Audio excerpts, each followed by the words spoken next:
जी बेटे, good afternoon, अस्सलाम वालेकुम। होपफुली आप सबको मेरी आवाज आ रही है। बेटे, can you hear me loud and clear?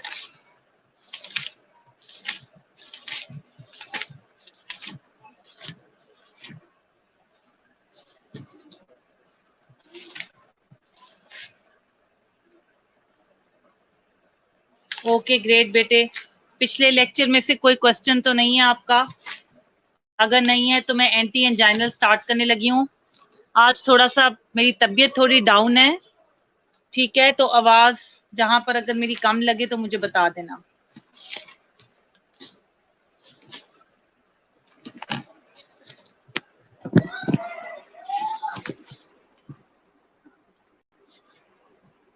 Okay great बेटे। एंटी एंजाइनल ड्रग्स से बच्चा मैं स्टार्ट करने लगी हूँ। सबसे पहले एंजाइना पेक्टोरस है क्या? स्टार्टिंग में भी तुम लोगों ने पढ़ा था, यहाँ पे दोबारा वो बता रहा है कि angina pectoris is a characteristic chest pain caused by reduced coronary blood flow that is insufficient to meet the oxygen demand of the myocardium। यानी जब भी जो है एक स्पेसिफिक जो है चेस्ट में पेन स्टार्ट होती है, उसे एंजाइना का नाम देते हैं। उस पेन के स्टार्ट होने की वजह ये होती है कि कॉरोनरी आर्टरी जो हार्ट को ब्लड सप्लाई कर रही होती है, तो वो सप्लाई रिड्यूस हो जाती है, और चूंकि ब्लड ऑक्सीजन को भी कैरी कर रहा होता है, तो मायोकार्डियम जो मसल है हार्ट का, उसकी ऑक्सीजन की सप्लाई पूरी नहीं होती, जिसकी वजह से क्या हो जाता है, इम्बैलेंस हो जाता है ऑक्सीजन की डिलीवरी में और यूटिलाइजेशन में। और जिसको कि हम एक स्पेसिफिक पेन को एंजाइना कहते हैं। वो पेन इसलिए होती है कि हार्ट को फिर एक्स्ट्रा एफर्ट करनी पड़ती है वो ऑक्सीजन सप्लाई पूरी करने के लिए, जिसकी वजह से वो पेन अराइज होती है। इसकी वजह हो सकती है कि ब्लड वेसल्स में कोई जो है वो ब्लॉकेज हो गई हो, ऑब्स्ट्रक्शन हो गई हो, एथीरोस्क्लेरोसिस की वजह, यानी फैटी बॉडीज जो हैं, फैट्स वगैरह जो हैं वो जो है कोएगुलेट कर गई हो वेसल्स के अंदर, या जो है वॉस्कुलर मसल का स्पैज्म हो गया हो। तुम्हें बताया था मैंने कि द एबिलिटी टू रिलैक्स, ठीक है? तो कॉन्ट्रैक्शन और रिलैक्सेशन का जो एक मसल का फिनोमिनन है, उसका स्पैज्म हो जाए, तो this can be the positive agent. 3 classes हैं ड्रग्स की जो वेरी इफेक्टिव हैं एंजाइना में, जिनको हम या तो लोन यूज करते हैं या कॉम्बिनेशन में। इनमें नाइट्रेट्स आते हैं, बीटा ब्लॉकर्स आते हैं और कैल्शियम चैनल ब्लॉकर्स हैं। इसमें से तुमने बीटा ब्लॉकर्स और कैल्शियम चैनल ब्लॉकर्स मेरे साथ पहले भी पढ़ लिए हुए हैं। सो यहाँ पर जब वो इसका जिक्र करेगा एंजाइना में, तो ज्यादा जिक्र नाइट्रेट्स का आएगा। कैल्शियम चैनल ब्लॉकर या बीटा ब्लॉकर को हम रफली थोड़े से पैमाने पे पढ़ेंगे, ज्यादा डिटेल में नहीं, क्योंकि उसका पहले भी जिक्र हो चुका हुआ है, ठीक है?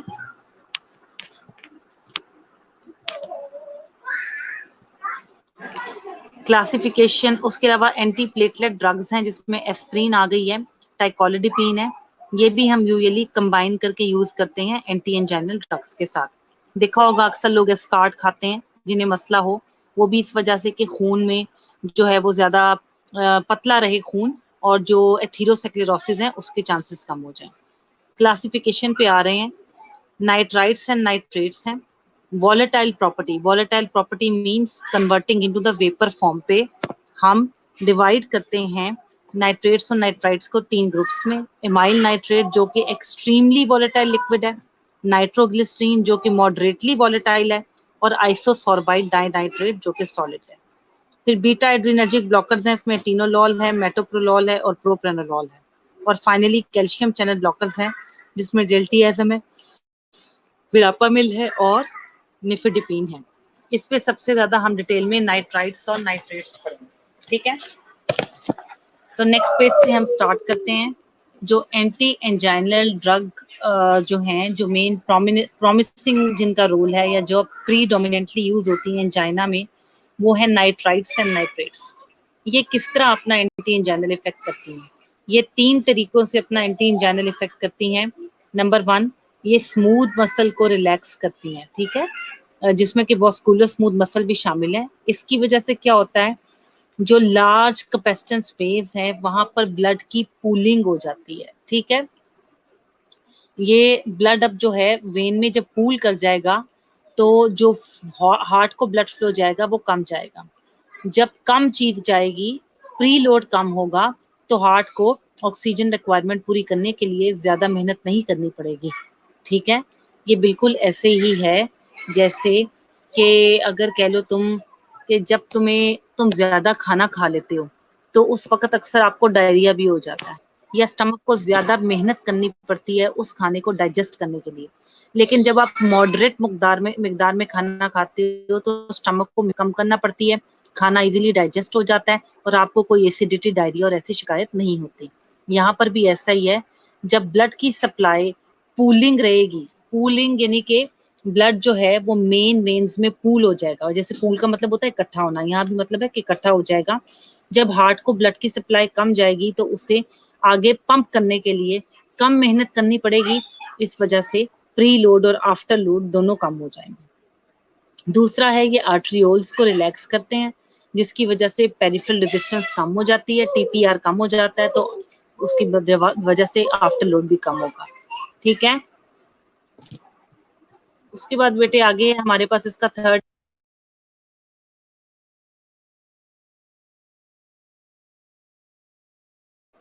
बेटे थर्ड है हमारे पास ये कॉरोनरी वास्कुलेचर को डायलेट करेंगी, ब्लड सप्लाई हार्ट को जो है वो ज्यादा प्रोवाइड करेंगी। कॉरोनरी आर्टरी जब डायलेट होंगी तो ज्यादा इजीली ब्लड जाएगा ना।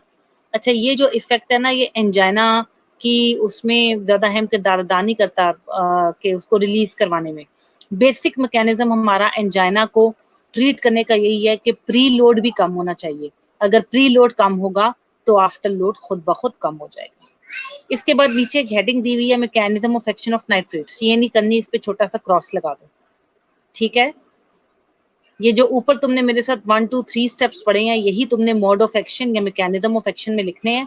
नीचे अकेले से जो नाइट्रेट्स का लिखा हुआ है वो करने की जरूरत नहीं है, पेपर में तुम्हें यही आएगा, एंटी एंजाइनल ड्रग्स कैसे एक्ट करती हैं, तुमने ये 3 पॉइंट लिख देने हैं।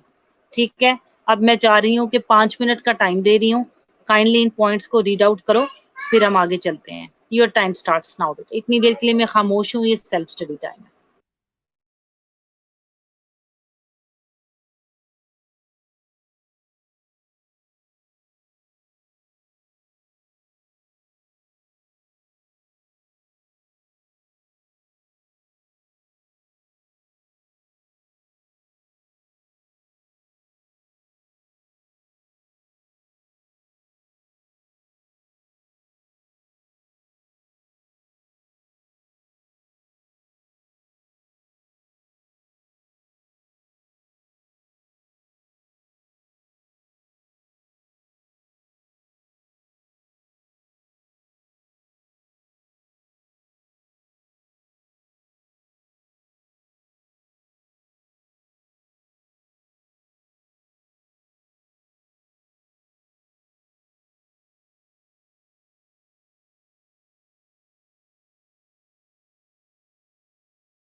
जी बेटे पढ़ लिया आपने?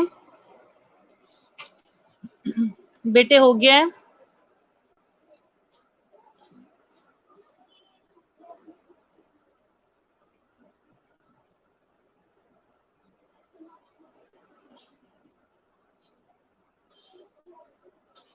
ओके बेटे आगे चलते हैं फार्मेकोकाइनेटिक्स के ऊपर। Amyl nitrite Amyl nitrite is highly volatile and is used as inhalable vapors. They are not routinely used. Amyl nitrite volatility की वजह से वेपर फॉर्म में रहते हैं, ठीक है, और उसको हम रूटीन में इस्तेमाल नहीं करते हैं। Nitrates can be use sublingually, hourly और पेरेंट्रली। नाइट्रेट्स को हम ऑरली, सबलिंगुअली और पेरेंट्रली यूज कर सकते हैं, जैसे बेटे एंजिसिड, ठीक है, एंजिसिड की गोली आपने सुनी होगी जो हम रखते हैं जुबान के नीचे। In oral form, bioavailability of nitrates, both nitroglycerine and isosorbide nitrate, is a very low due to excessive hepatic first pass effect. Liver inactivates before they reach to the blood. ठीक है? The sublingual route, which avoids the first pass effect, is therefore preferred for achieving a therapeutic blood level rapidly. Nitroglycerine and isosorbide dinitrate are both absorbed efficiently by this route and reach in blood within a few minutes. ठीक है? अच्छा, अब आप लोगों ने एक काम और करना है, फार्मेकोकाइनेटिक्स सारी नहीं याद करनी, कुछ पॉइंट्स हैं जो आपने याद करने हैं।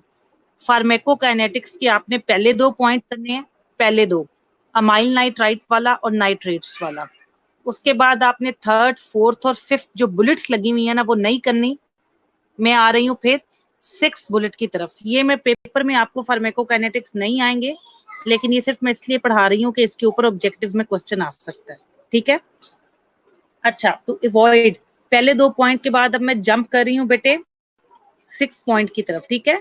To avoid hepatic first pass effect efficiently, nitroglycerin can be used as a transdermal patch, जिसे डेपोनेट पैच या ऑइंटमेंट के तौर पर हम इसको यूज करते हैं, क्योंकि वो उसी जगह जाकर जो है सप्लाई देगी। ट्रांसडर्मल ऐसी डोजेज फॉर्म है जो कि लोकलाइज्ड अपना एक्शन परफॉर्म करती है।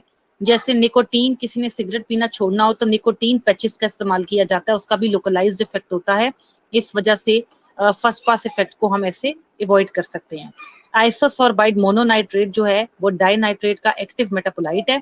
इसकी बायोअवेलेबिलिटी 100% है क्योंकि फर्स्ट पास इफेक्ट नहीं है, इसलिए इस एजेंट को हम प्रेफर करते हैं क्योंकि ये बॉडी में ज्यादा देर के लिए रहता है, ठीक है। बायोअवेलेबिलिटी भी अच्छी है, ज्यादा देर के लिए रहता है, सो हम मोनोनाइट्रेट को डाई के ऊपर जो है वो प्रेफर करते हैं। Nitrates are used in attacks of angina, ठीक है, एंड प्रोफाइलेक्टिकली भी इसको यूज करते हैं to prevent attack when exertion is about to be undertaken. जैसे कि पेशेंट को पहले ही फील हो रहा होता है कि जी उसकी हालत खराब हो रही है, तो इससे पहले कि एंजाइना का अटैक हो फौरन जुबान के नीचे गोली रख ली जाती है। ये उसकी बात कर रहे हैं। आगे है बेटे टॉलरेंस। टॉलरेंस में है with continuous exposure to nitrates smooth muscle develop complete tolerance, they do not respond to nitrates, this effect is more pronounced when long acting preparation or continuous IV infusions are used without interruption. बेटे यहाँ पर वो यही बात कर रहा है, tolerance की मैंने फर्स्ट चैप्टर में तुम्हें डेफिनेशन बताई थी कि जब ज्यादा देर के लिए एक ही चीज का इस्तेमाल किया जाता है तो बॉडी उसके अगेंस्ट टॉलरेंस डेवलप कर लेती है। यहाँ भी वो यही कह रहा है कि कॉन्टिन्यूअस जब एक्सपोजर होता है स्मूथ मसल का नाइट्रेट्स के अगेंस्ट तो फिर टॉलरेंस डेवलप हो जाती है, चाहे कि वो जो, और ये इफेक्ट जो है ज्यादा होता है जब हम ऑरली लेते हैं ड्रग को या ट्रांसडर्मल लेते हैं, या इन्फ्यूजन भी अगर कॉन्टिन्यूअस लगाई जाए ना तो टॉलरेंस डेवलप हो जाती है, यानी ड्रग अपना इफेक्ट खो देती है। तो हम क्या करें इसको?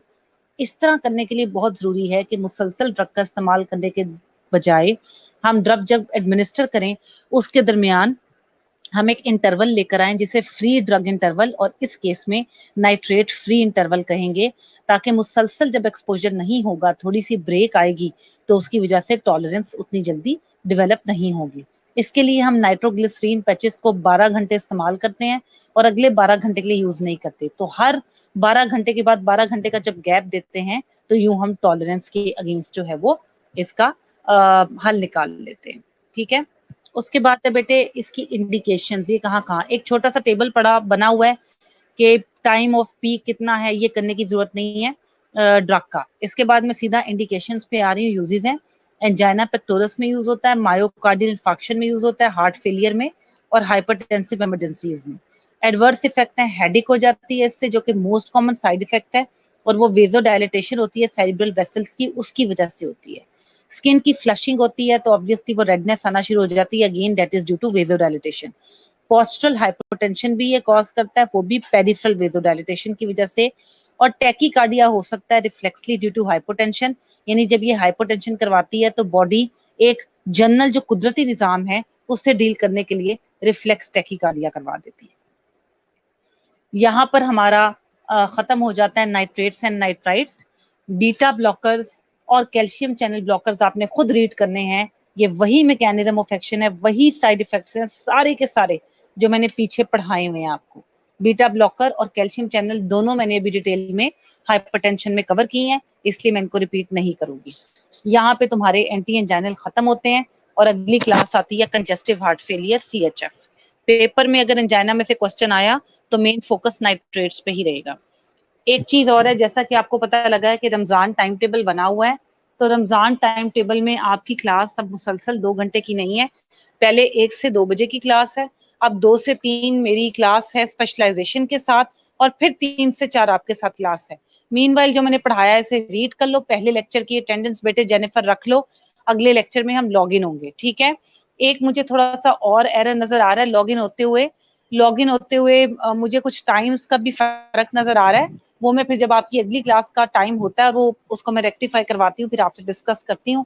ये मेरा पहला लेक्चर अभी आपके साथ खत्म है, मुझे अगली के साथ स्टार्ट करना है। मैं 3 बजे आपके साथ दोबारा रिज्यूम करूंगी। ओके बेटे, टेक केयर, अल्लाह हाफिज।